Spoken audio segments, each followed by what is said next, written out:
नमो भगवते वासुदेवाय। ॐ नमो भगवते वासुदेवाय। ॐ नमो भगवते वासुदेवाय। नारायणं नमस्कृत्य नरं चैव नरोत्तमं देवीं सरस्वतीं व्यासं ततो जयम् उदीरयेत्। शृण्वतां स्वकथा कृष्ण पुण्यश्रवणकीर्तन यद्यन्तस्तो यभद्राणि विधुनोति सुयत्स्यताम्।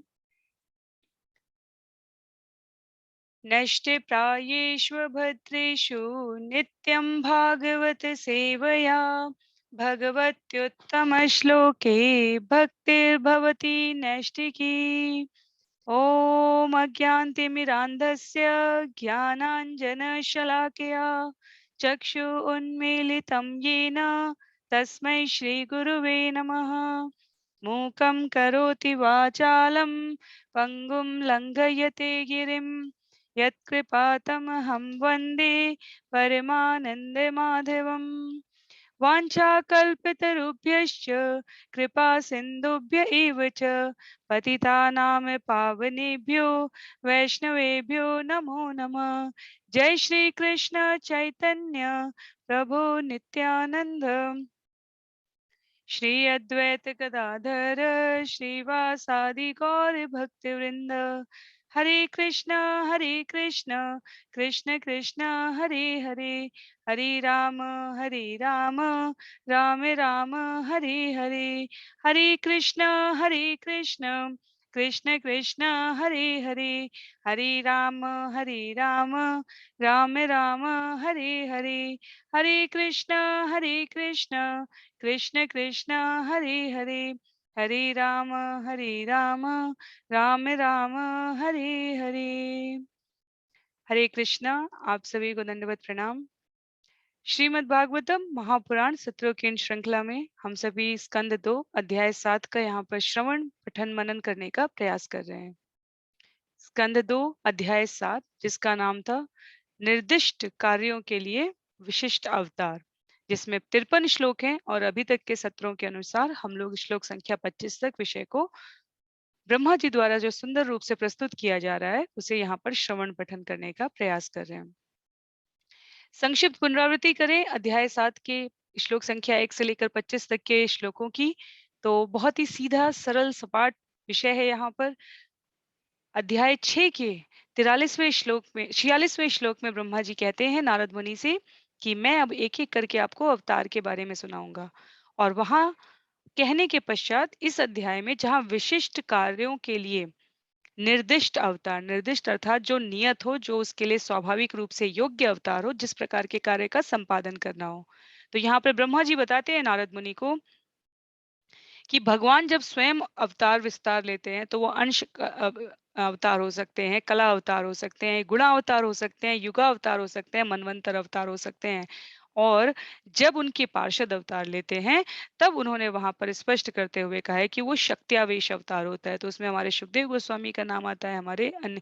तो शक्त्यावेश अवतार में जो भगवान का रूप है वो अन्य किसी कलावतार, अंशावतार, गुणावतार, मनवंत अवतार इनसे भी मैच कर सकता है। ये सेम अवतार शक्त्यावेश अवतार भी कहला सकता है और उनमें से भी कोई कहला सकता है। ये अभी हमें आगे स्पष्ट होता जाएगा। यहाँ इस अध्याय में आरंभ करते हुए मत्स्य अवतार, कश्यपा अवतार, वारा अवतार, परशुराम अवतार, यज्ञ अवतार, पृथु अवतार, कपिल मुनि अवतार, ये जितने भी रूप भगवान ने धारण किए थे विशिष्ट कार्यों के लिए निर्दिष्ट अवतार, एक एक श्लोक में वो वर्णन कर रहे थे। तो अब हम आरंभ करेंगे आज का सत्र श्लोक संख्या 26 से। जैसा हम हमेशा से करते आए हैं, अनुरोध आप सभी से जिनके पास पुस्तक हो। कल खगेश प्रभु ने कमेंट बॉक्स में लिखा था, मैंने देखा यूट्यूब पर, कि उन्होंने पूरे 12 स्कंद की पुस्तकों का, 18 किताबों का उन्होंने मूल्य वहां पर बताया था, हिंदी में भी, और हिंदी में बताया था जहां तक मुझे स्मरण है। और यदि अंग्रेजी में लेना है तो उसी प्रकार से आप उसकी उसकी भी जानकारी कर सकते हैं। यदि आपको लेने में असुविधा है, सेंटर दूर है। इस्कॉन सेंटर अंतर्राष्ट्रीय कृष्ण भावनामृत संघ का सेंटर दूर है। आप ऑनलाइन भी ऑर्डर कर सकते हैं। यदि ये सबकी भी असुविधा है तो यहाँ पर स्क्रीन पर आपको डिस्प्ले किया जा रहा है। अब प्रयास कीजिए सभी परस्पर कि हम जब वाचन करते हैं यहाँ पर तो हम संस्कृत के इन दिव्य श्लोकों का साथ में वाचन कर सकें।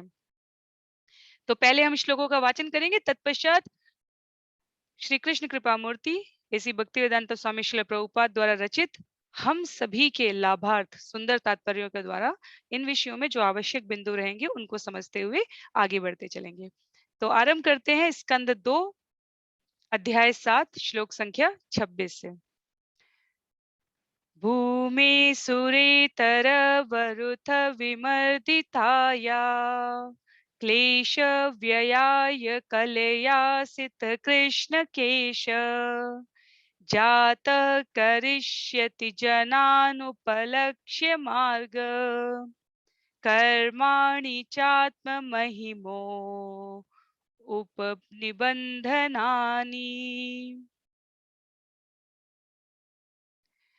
तोकेन जीवहरणं यदुलूकिकाया त्रैमासिकस्य च पदाशकटोपवृत्त यदरिङ्गतान्तर्गतेन दिवि स्पृशोर्वा उन्मूलनं त्वितरथार्जुन यो न भाव्यम्।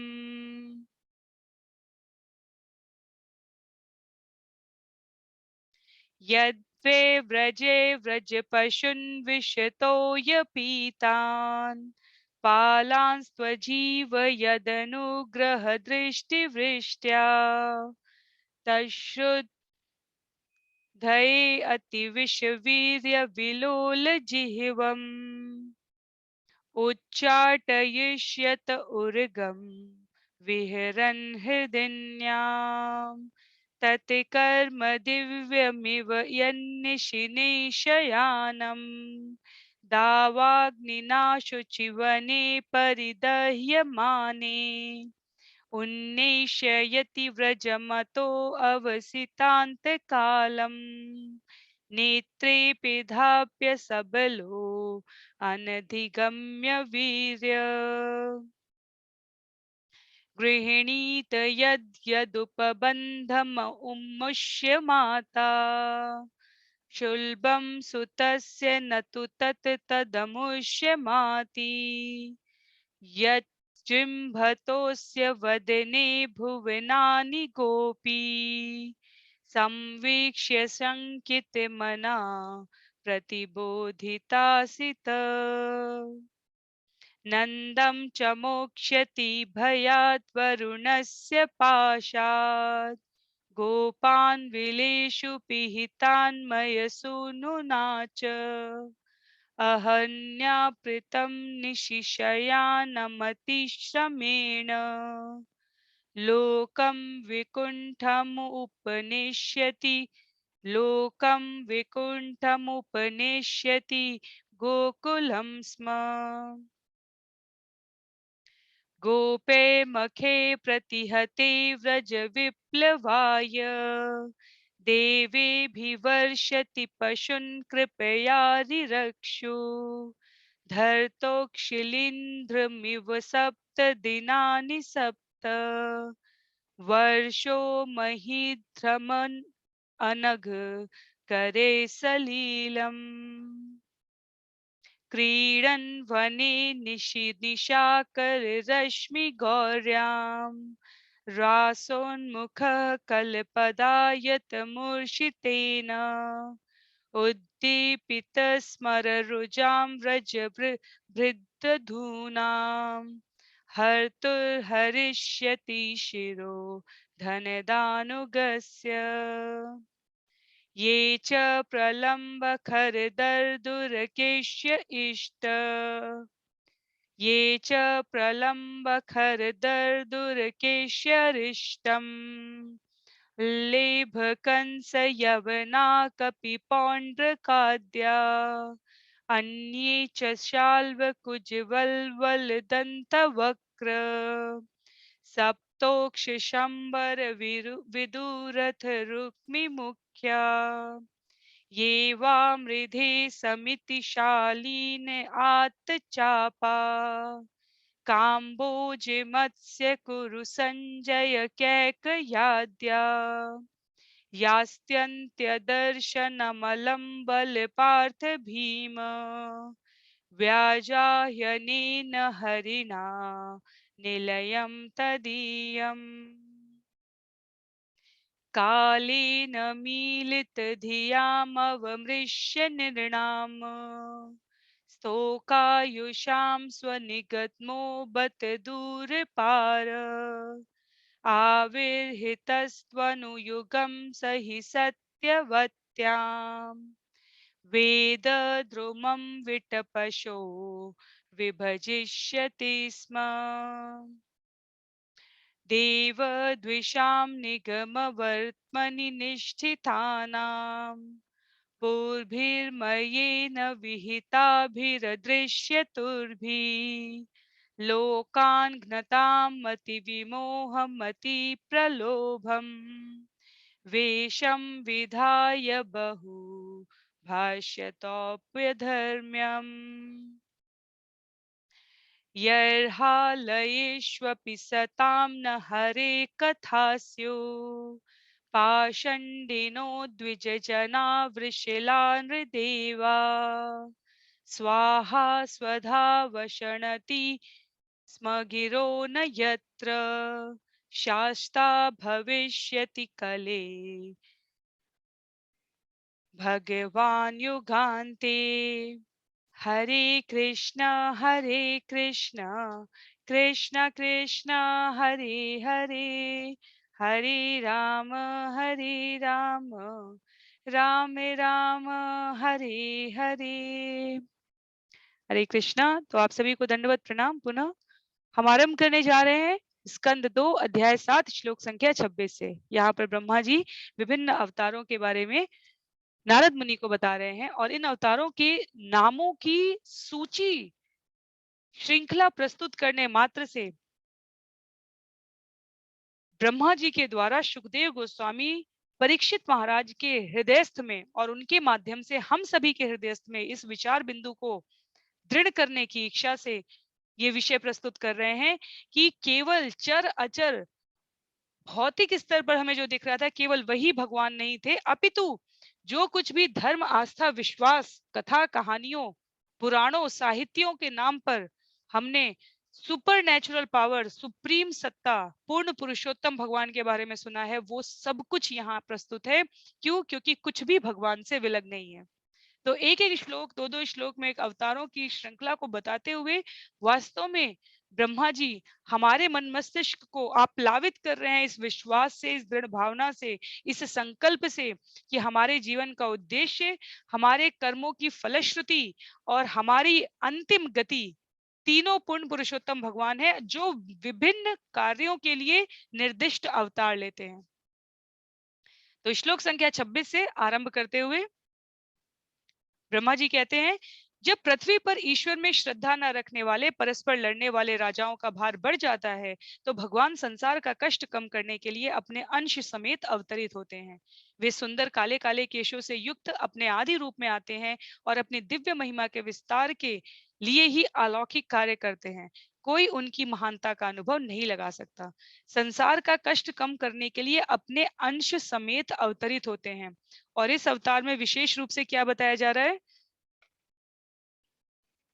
काले काले केशों से युक्त अपने आदि रूप में आते हैं। आदि रूप में, और किसी अवतार के लिए ये नहीं कहा गया कि वो अपने आदि रूप में आते हैं। कोई उनकी महानता का अनुमान नहीं लगा सकता। तो श्रील प्रभुपाद यहाँ पर कहते हैं स्पष्ट रूप से ये श्लोक भगवान श्री कृष्ण और उनके निकटतम अंश भगवान बलदेव के प्राकट्य का वर्णन करने के लिए प्रस्तुत किया गया है। भगवान कृष्ण और बलदेव दोनों एक ही पूर्ण पुरुषोत्तम भगवान है।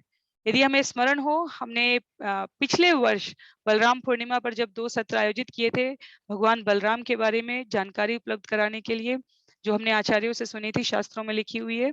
और अभी आगामी 14 फरवरी को भगवान बलराम का जो अन्य अवतार है नित्यानंद प्रभु के रूप में महाप्रभु के साथ चैतन्य महाप्रभु, भगवान कृष्ण जब चैतन्य महाप्रभु बनकर आते हैं तो बलराम जी नित्यानंद प्रभु बनकर आते हैं।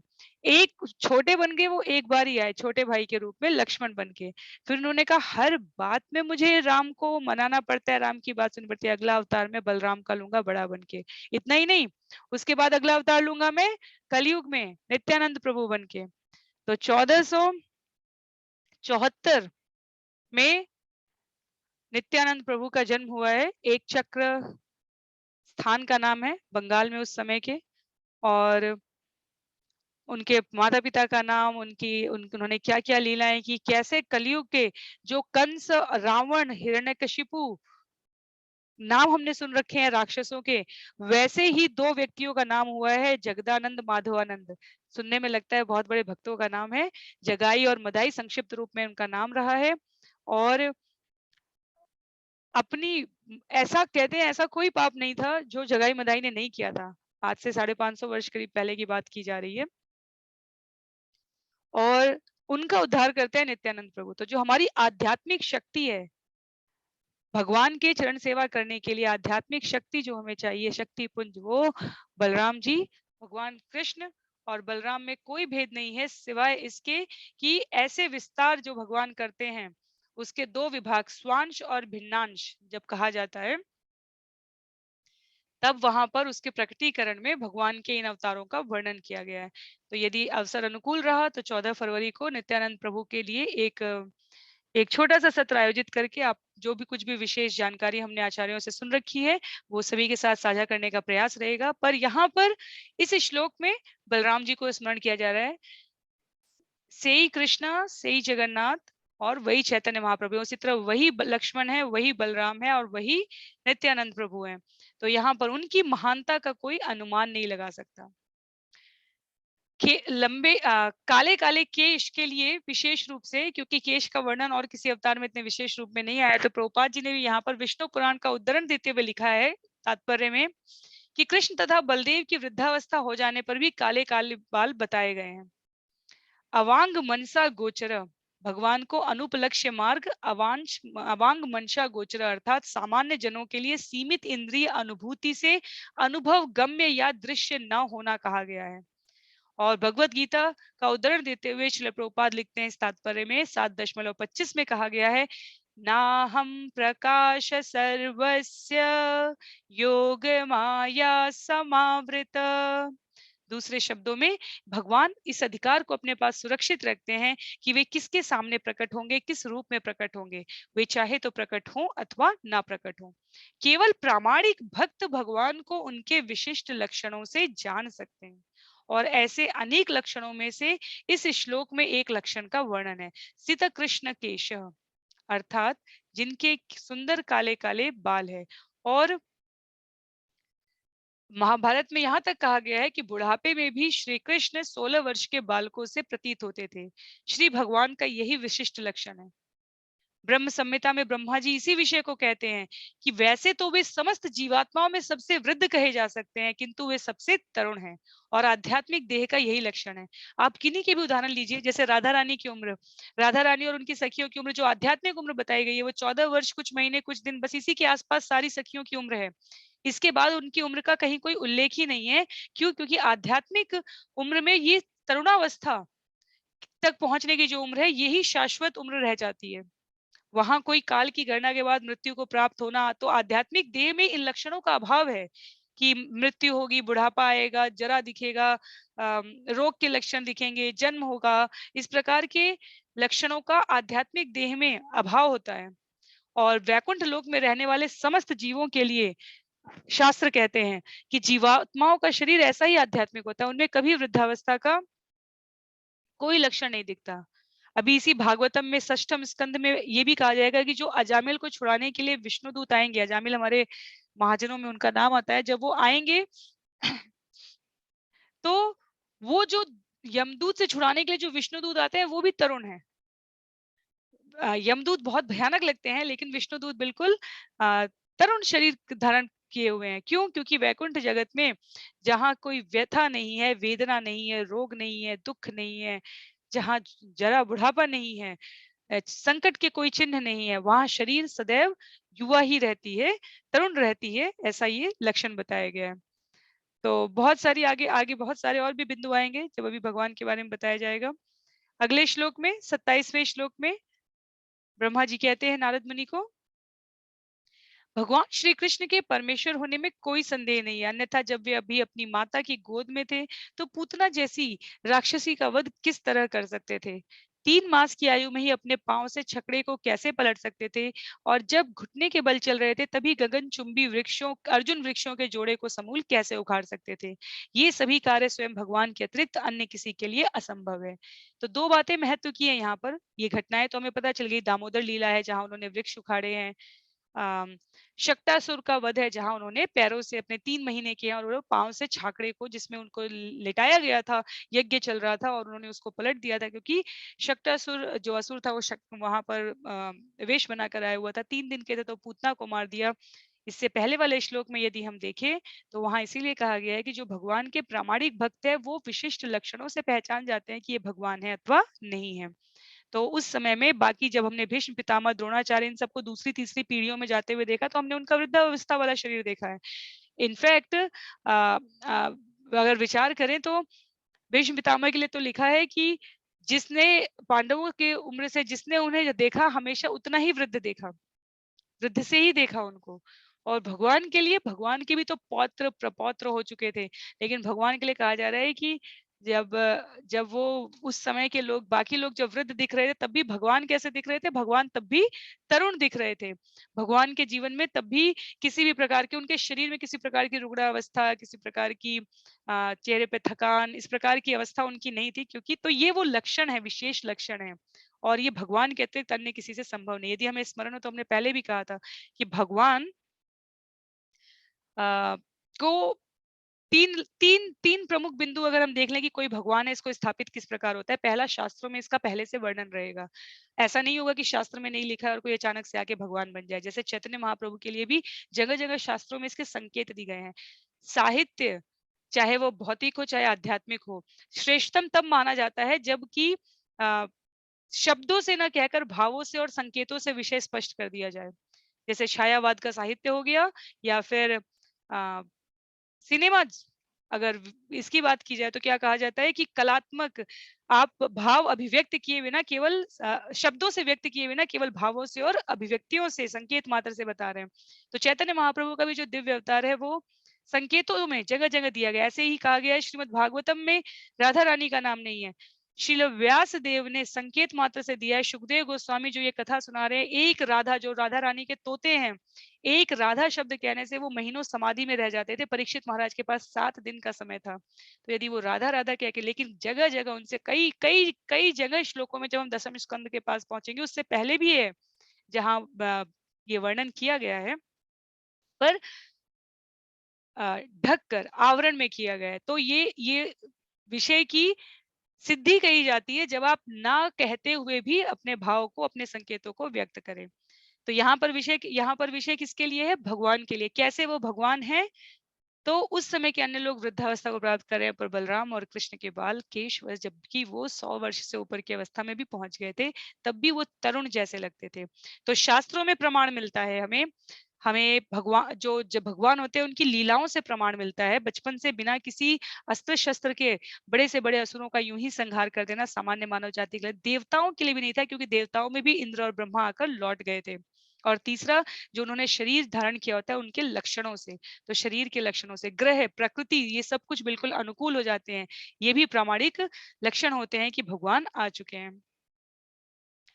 तो अभी जो भागवतम के सत्रों से अलग जो श्री प्रभुपाद का सत्र चल रहा है, जिसमें आप लोगों ने सुना भी होगा कि किस प्रकार प्रभुपाद अमेरिका पहुंचते हैं तो राममूर्ति मिश्र, जो उनको बिल्कुल आरंभ की यात्रा में मिलने वाले कुछ विद्वत पुरुषों में रहे हैं, वो ब्रह्म के ऊपर, निराकार रूप के ऊपर बड़े बड़े योग, संभाषण, मुद्राएं करवाते थे, सुदर्शन क्रियाएं, ये सब करवाते थे। और श्रील प्रभुपाद से कहते थे कि ये जो तुम भगवान को सगुण साकार कह रहे हो, ये सही नहीं है। और भगवान, और श्रील प्रभुपाद ने कहा आप जो निराकार बता रहे हो वो अस्पष्ट है।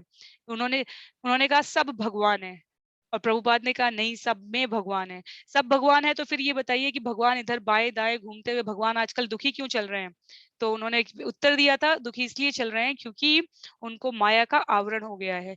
तो श्रील प्रभुपाद ने कहा इसका मतलब कि भगवान से ऊपर भगवान की माया हो गई, तो विषय अपूर्ण रह जाता है। और ये इसीलिए छद्मवाद से, मायावाद से बचना है हमें, किसी भी वाद से बचना है हमें। हमें सीधे सीधे सनातनवाद कहना है, क्योंकि वो भगवान के मुख से निष्कृत है, चाहे वो भगवत गीता है या भागवतम है। तो यहाँ पर ब्रह्म भगवान की ईश्वर के रूप में, पूर्ण पुरुषोत्तर के रूप में अगर हमें समझने की बिंदु याद रखनी है, तो श्रील प्रभुपाद की अंतिम पंक्ति जो इस श्लोक संख्या 27 की है, भगवान चाहे जैसी भी स्थिति में रहते तो भगवान ही है। वे इच्छा अनुसार विराट या लघु रूप धारण कर सकते हैं। तो ये भगवान की अपनी इच्छा होती है। तत्पश्चात श्लोक संख्या 28 में, और जब ग्वालों तथा उनके पशुओं ने यमुना नदी का विषैला जल पी लिया, और जब भगवान ने अपने बचपन में अपनी कृपा दृष्टि से उन्हें जीवित कर दिया, तब यमुना नदी के जल को शुद्ध करने के लिए ही वे उसमें मानो खेल खेल में कूद पड़े। उन्होंने विषैले कालिय नाग को दंड दिया, जो अपनी लपलपाती जीभ से विष की लहरें निकाल रहा था। भला परमेश्वर के अतिरिक्त ऐसा महान कार्य करने में और कौन समर्थ था? तो कालिय नाग का जो प्रसंग है, वास्तव में बहुत ही अद्भुत, रोमांचकारी और आश्चर्यजनक प्रसंग है। मैया यशोदा तो नाग का रूप देखकर ही मूर्छित हो गई थी समुद्र के किनारे। और मैया यशोदा का भाव तो बहुत ही अलग है। वहां जब हम भागवतम में पढ़ेंगे तो हमें पता चलेगा कि कैसे मैया कहती है कि जब भी मैं गलती से बलराम को कन्हैया के साथ नहीं भेजती हूँ, तब तब जो है कन्हैया के ऊपर संकट आ जाता है। और ऐसा नहीं है कि बलराम के रहने से नहीं आता है, पर बलराम के रहने से मुझे मुझे भय नहीं लगता है। और जब बलराम नहीं होते हैं, तब मेरे कन्हैया के ऊपर जो संकट आता है उसमें मुझे भय हो जाता है कि कन्हैया इसमें अपनी रक्षा कर पाएंगे या नहीं।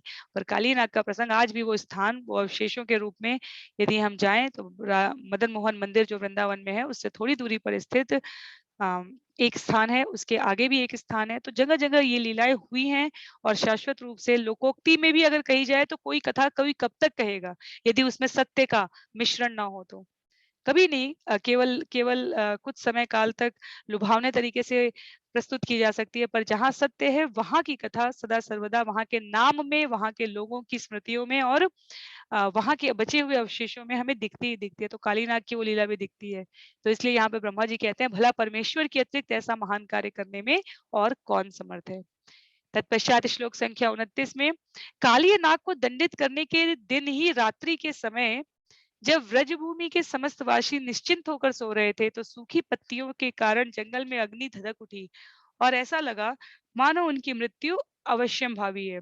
किंतु आंखें बंद करके बलराम जी के साथ भगवान ने उन सबको बचा लिया।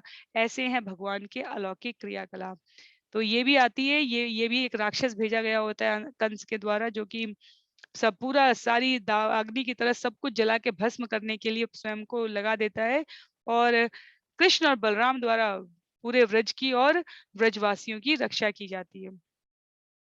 तो लीलाएं चाहे कोई भी हो, लीलाएं यदि चाहे हम कहे वृक्ष उखाड़ने की हो, जलते हुए वृक्षों को बुझाने की हो, अपने शरणागतों को बचाने की हो, ऐसे सारे दिव्य कलापों का ज्ञाता स्वयं भगवान है। और अपने आप में उनके इन अलौकिक कार्यकलापों का कोई अनुकरण नहीं कर सकता।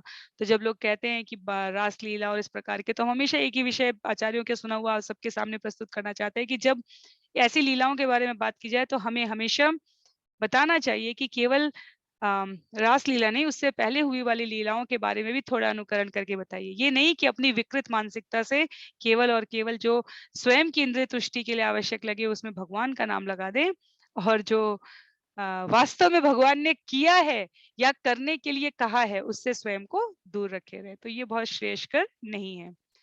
श्लोक संख्या 30 में, जब गोपी कृष्ण की धात्री माता यशोदा अपने पुत्र के दोनों हाथों को रस्सियों से बांधने का प्रयास कर रही थी, तो उसने देखा कि रस्सी हमेशा छोटी पड़ जाती थी।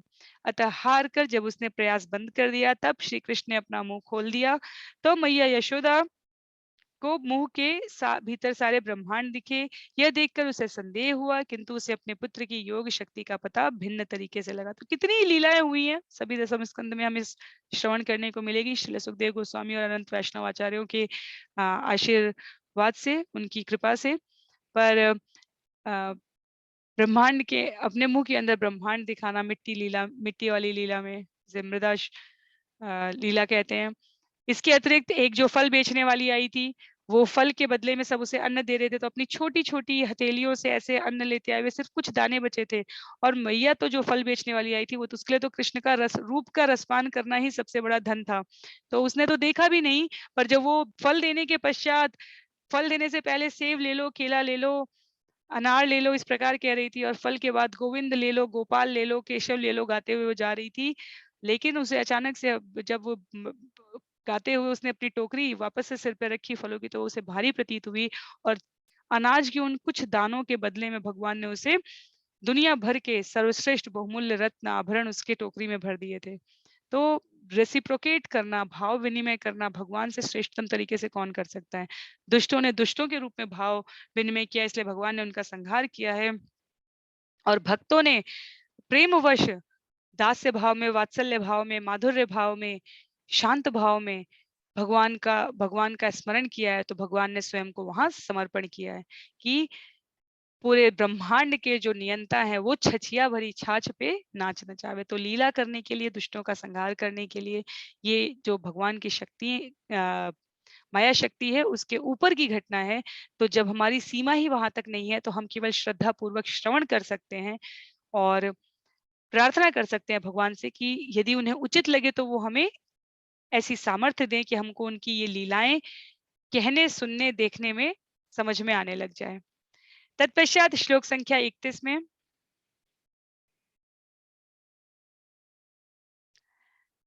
ब्रह्मा जी कह रहे हैं, भगवान श्री कृष्ण ने अपने पिता नंद महाराज को वरुण के भय से बचाया और ग्वाल बालों को पर्वत की कंदरा में से, जहां मई के पुत्र ने उन्हें बंदी कर रखा था, मुक्त किया। यही नहीं, भगवान श्री कृष्ण ने वृंदावन के समस्त वासियों को, जो दिन भर काम में व्यस्त रहकर रात में थककर निश्चिंत सोते थे, परम व्योम में सर्वोच्च लोक का भागी बना दिया। ये सारे कार्य दिव्य है और उनके ईश्वरत्व को सिद्ध करने वाले हैं। तो एक बार ये कथा भी हम सबको पता है कि किस प्रकार से अर्धरात्रि के समय ही एक बार नंद बाबा उठ जाते हैं, उन्हें लगता है कि रात समाप्त हो गई, क्योंकि ब्रह्म मुहूर्त में पहले स्नान करते थे सब लोग नदी के किनारे जाकर, तो वो भी यमुना के पास गए स्नान करने के लिए। और वरुण देव वहां पर नंद बाबा को लेकर चले जाते हैं। वो सोचते हैं कि तो स्वयं आएंगे बाबा के पीछे पीछे, और वो उनको लेकर वहां से हट जाते हैं। तो वहां कौन आता है? फिर भगवान आते हैं और नंद बाबा को छुड़ाते हैं। वहां वरुण अपनी रक्षा की प्रार्थना करते हैं, कुछ उपहार देते हैं। वो सारी कथाएं आगे आएंगी, लेकिन सार बात क्या है? सार बात ये है कि अगर कृष्ण भगवान नहीं होते तो कौन सी यौगिक शक्ति, माया शक्ति की उन्होंने का अभ्यास लिया था किसी के सामने, कि इस प्रकार की घटनाओं की उनको पहले से ही अनुभूति होती थी, और वो हर बार हर कष्ट में अपने भक्तों को पुकारने पर, पुकारने से पहले ही, पुकारने के समय ही अपने आप को प्रस्तुत करने के लिए सदैव उद्यत रहे हैं। तो ये सारे कार्य जितने भी हम सोच सकते हैं, ये वास्तव में भगवान की प्रसन्नता के लिए उनकी लीला का एक भाग है। यदि हम चाहें तो भी उसका हम पुनरावृत्ति अपने जीवन में करने का सामर्थ्य नहीं रखते हैं। तो विस्तार पूर्वक ये सारे विषय अपने यथा योग्य स्थान पर आएंगे। यहाँ पर प्रमुख प्रमुख जो अवतार है निर्दिष्ट कार्यों के लिए, उनका वर्णन किया जा रहा है। इसके पश्चात श्लोक संख्या 32 में ही भी वास्तव में वृंदावन के कृष्ण की ही लीला का वर्णन है। जब वृंदावन के ग्वालों ने श्री कृष्ण के आदेश से स्वर्ग के राजा इंद्र को आहुति देना बंद कर दिया, तो लगातार 7 दिनों तक मूसलाधार वर्षा होती रही, और ऐसा लग रहा था मानो सारी ब्रजभूमि बह जाएगी। तब केवल 7 वर्ष की आयु के श्री कृष्ण ने ब्रजवासियों पर अपनी अहेतुकी कृपावश अपने एक हाथ से गोवर्धन पर्वत को उठा लिया। ऐसा उन्होंने वर्षा से पशुओं की रक्षा करने के लिए ही किया। तो हम इस प्रकार से देख सकते हैं कि 7 वर्ष की अवस्था में, जैसे कुकुर मुत्तई का जो ऊपर का हिस्सा होता है, जो हमें दिखता है कि छत्रक की तरह कार्य कर रहा है, उसी प्रकार गोवर्धन पर्वत को उठाकर छत्रक की तरह भगवान ने अपनी सबसे छोटी उंगली के नख के एक सिरे पर रख लिया। और ब्रजवासी जो थे, जो ग्वाल बाल थे, वो अपनी अपनी डंडियों को ऐसे लगा के रखे थे जैसे कि गोवर्धन को तो उन सब ने ही स्वयं पर धारण कर रखा है, और वो कहते थे हम तुम्हारी मदद कर रहे हैं कृष्ण, हम तुम्हारी मदद कर रहे हैं। तो अनेकों ऐसी घटनाएं हैं जो यहाँ पर सुखदेव गोस्वामी जी ब्रह्मा जी द्वारा कही गई यहाँ पर प्रस्तुत कर रहे हैं, पर सार हमारे लिए यही है कि ऐसे हम जीवों के लिए ऐसी कोई घटना नहीं है जो भगवान स्वयं देख नहीं रहे हैं और नियंत्रण नहीं कर रहे हमारे प्रारब्ध के कर्मों के अनुसार। श्लोक संख्या 33 देखते हैं। जब भगवान वृंदावन वासियों की पत्नियों में अपने मधुर तथा सुरीले गीतों द्वारा कामोत्तेजना जागृत करते हुए वृंदावन में रासलीला में मग्न थे, तो कुबेर के एक धनी अनुचर शंखचूड़ नामक राक्षस द्वारा गोपियों का हरण किए जाने पर भगवान ने उसका सिर धड़ से अलग कर दिया। हमें याद रखना चाहिए, ये ब्रह्मा जी कह रहे हैं, नारद मुनि से कह रहे हैं और वो भगवान के अवतार के बाद होने वाली घटनाओं का उल्लेख कर रहे हैं। तो निश्चित रूप से ब्रह्मा जी को भूत, वर्तमान तथा भविष्य सबकी जानकारी है, उन्हें भगवान की लीलाएं ज्ञात है और इसलिए वो आ, एक भविष्यवाणी के रूप में बता रहे हैं कि इस प्रकार की लीलाएं होने वाली हैं।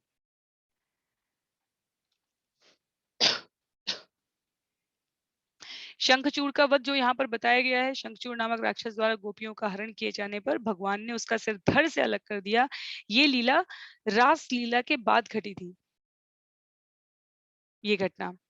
और श्रील प्रभुपाद इसे तात्पर्य में व्यक्त भी करते हैं कि भगवान द्वारा शंखचूड़ का वध निकट की घटना थी जो रासलीला के बाद घटी, ना कि उसके साथ साथ।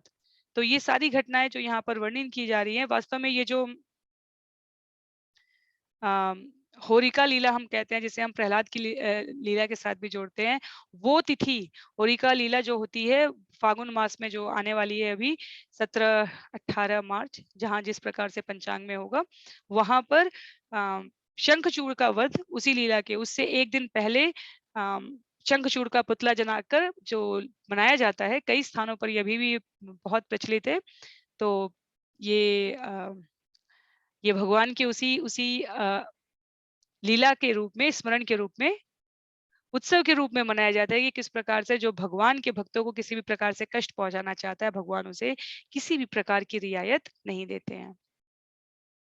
तत्पश्चात श्लोक संख्या 34-35 में एक साथ ये अनेकों नाम है यहाँ पर, प्रलम, धेनुक, बक, केशी, अरिष्ट, चाणूर, मुष्टिक, कुवलयापीड़, हाथी, कंस, यवन, नरकासुर तथा पौंड्रक जैसे असुर, शाल्व, द्विविध वानर तथा वल्वल, दंतवक्र, सातों सांड, शंबर, विदुर तथा रुक्मी जैसे सिपाह सालार तथा कंबोज, मत्स्य, कुरु, संजय तथा कैकई जैसे वीर योद्धा साक्षात हरि से अथवा बलदेव, अर्जुन, भीम आदि नामों की आड़ में स्वयं श्री भगवान से भीषण युद्ध करेंगे और इस प्रकार से मारे गए सभी असुर या तो निर्विशेष ब्रह्म ज्योति को प्राप्त होंगे या वैकुंठ लोक में स्थित भगवान के धाम को प्राप्त होंगे।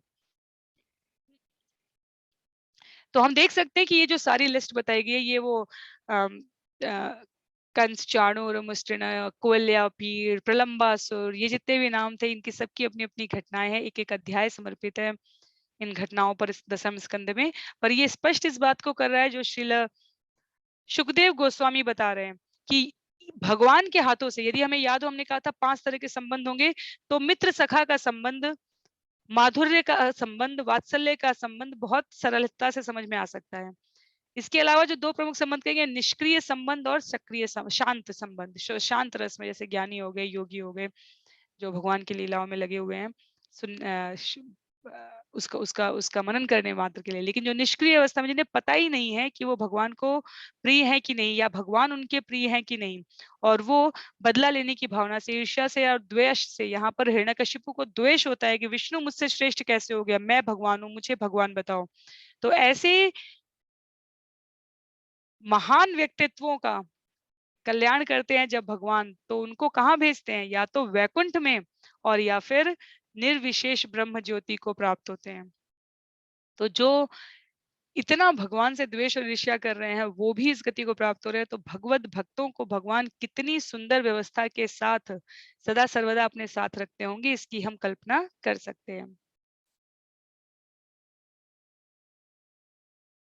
तत्पश्चात श्लोक संख्या 36 में, सत्यवती के पुत्र व्यासदेव रूप में अवतार ग्रहण करके स्वयं भगवान वैदिक साहित्य के संग्रह को अल्पजीवी अल्पज्ञों के लिए कठिन समझकर वैदिक ज्ञान रूपी वृक्ष को युग विशेष की परिस्थितियों के अनुसार शाखाओं में विभाजित कर देंगे।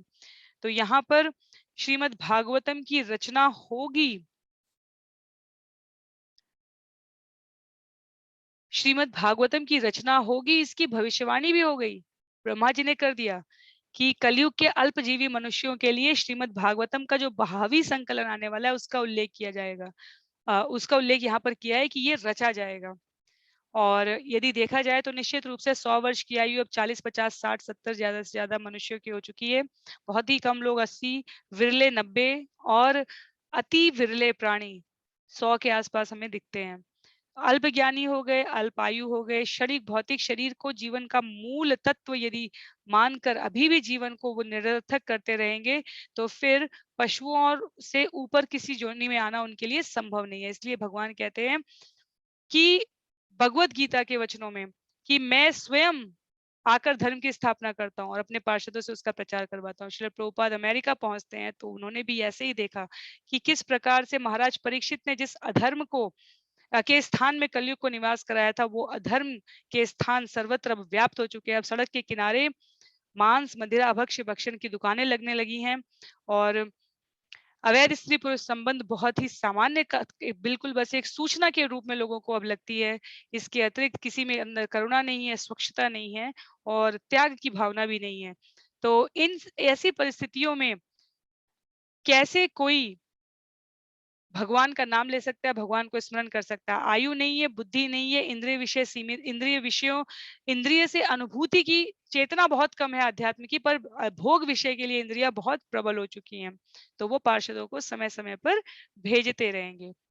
तत्पश्चात श्लोक संख्या 37 में श्रील प्रभुपाद यहाँ पर तत्व अनुवाद रूप में बताएंगे, पर उससे पहले हम अनुवाद पढ़ते हैं। जब नास्तिक लोग वैदिक विज्ञान में अत्यंत दक्ष बनकर परम वैज्ञानी मय के द्वारा निर्मित श्रेष्ठ प्रक्षेपास्त्रों में चढ़कर आकाश में अदृश्य उड़न करते हुए विभिन्न लोकों के वासियों का संहार करेंगे, तो बुद्ध रूप में अत्यंत आकर्षक वेश धारण करके भगवान उनके मस्तिष्कों को मोह लेंगे और उन्हें उपधर्मों का उपदेश देंगे। तो ये जो भगवान बुद्ध का ये अवतार कहा जा रहा है और जो आधुनिक मानव इतिहास के अवतारी बुद्ध कहे गए हैं, श्रील प्रभुपाद अपने तात्पर्य में कहते हैं कि ये दोनों एक नहीं है। जीव उन्होंने इसके इसके पीछे क्या तर्क दिया है? श्रील जीव गोस्वामी द्वारा लिखी गई टिप्पणी का क्या कहा है उन्होंने कि बुद्ध अवतार एक अन्य कलयुग में हुआ था। एक मनु के जीवन काल में 72 से अधिक कलयुग होते हैं, क्योंकि यदि हमें स्मरण हो तो ब्रह्मा के एक दिन में 14 मनवंतर हो रहे हैं। इस प्रकार एक महीने में 420, एक साल में 5400 हो रहे थे और एक पूरे 100 साल में 5,04,000 हो रहे थे। तो इस कलयुग के लिए जो वर्णित बुद्ध भगवान है, वो तब होता है जब लोग अत्यधिक भौतिकतावादी हो जाते हैं और सामान्य धर्म को भी समझने में अक्षम हो जाते हैं।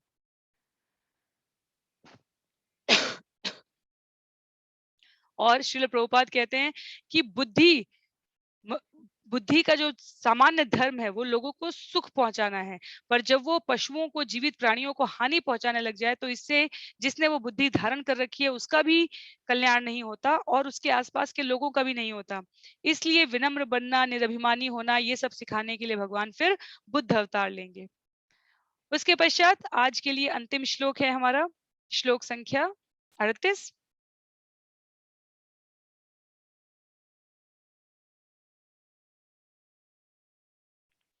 जहाँ पर ब्रह्मा जी कह रहे हैं, तत्पश्चात कलयुग के अंत में जब तथाकथित संतों तथा द्विजों के घरों में भी ईश्वर की कथा नहीं होगी और जब सरकार की शक्ति निम्न कुल में उत्पन्न शूद्रों अथवा उनसे भी निम्न लोगों में से चुने गए मंत्रियों के हाथों में चली जाएगी और जब यज्ञ विधि के विषय में कुछ भी यहाँ तक कि उच्चारण भी ज्ञात नहीं रहेंगे, तो उस समय भगवान परम दंड दाता के रूप में प्रकट होंगे।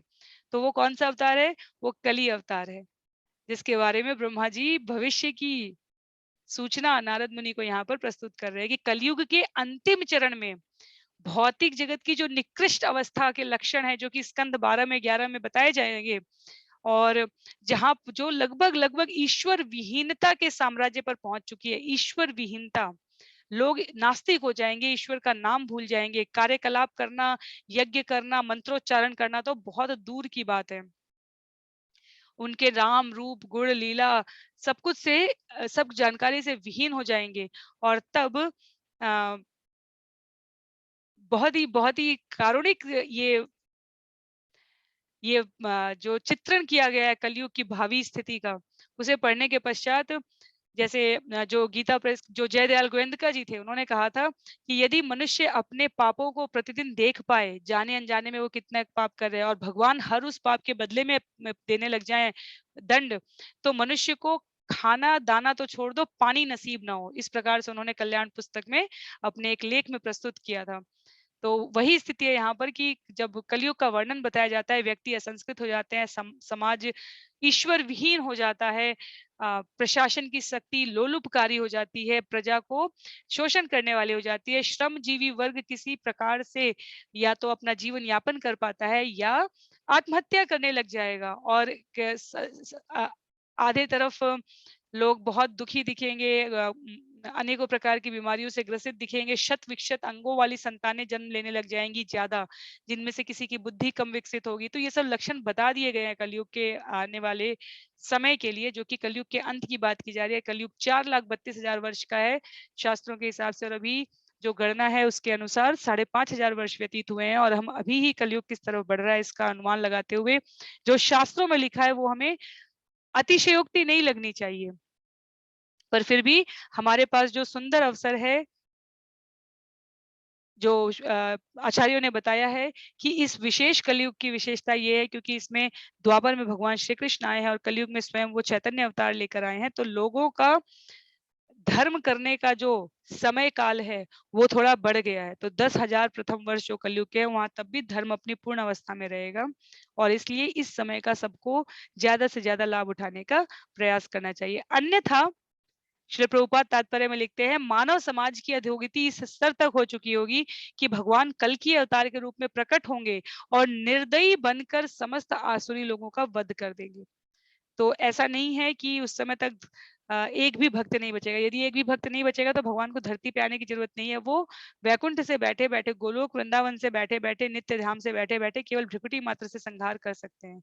पर वो आएंगे, जो प्रशिक्षित द्विज लोग हैं समाज में, उनको उनको सुख पहुंचाने के लिए, उनको इस प्रकार से आनंद देने के लिए अवश्य आएंगे।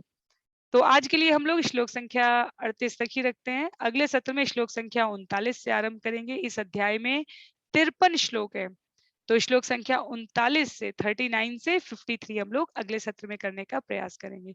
तो कई अवतार देखे हमने, कृष्ण बलराम का अवतार देखा हमने, कल की अवतार देखा, बुद्ध अवतार देखा, उससे पहले के जो अन्य अवतारों में स्वयं व्यास मुनि को कहा गया है कि वो अवतार है। और ब्रह्मा जी जिन नारद मुनि को बता रहे हैं, हम सबको पता है कि वो स्वयं हंस अवतार, जब हंसदूत अवतार लेते हैं तब वहां पर भी नारद मुनि को ज्ञात होता है, पर यहाँ पर क्योंकि सूचीबद्ध तरीके से बता रहे हैं इसलिए यहाँ पर भी उसका उल्लेख किया गया है। तो श्लोक संख्या 39 से हम लोग अगले सत्र में पढ़ने समझने का प्रयास करेंगे। और यदि किसी प्रकार की विशेष आपत्ति, कोई टिप्पणी आपकी हो तो आप चैट बॉक्स में लिख सकते हैं, कमेंट बॉक्स में बता सकते हैं, व्यक्तिगत रूप से भी मुझे सूचित कर सकते हैं। आज के लिए सत्र को यहीं पर विराम देते हैं। श्रील प्रभुपाद की जय, श्रील गुरुदेव की जय, अनंत कोटि वैष्णव वृंद की जय। हरे कृष्णा।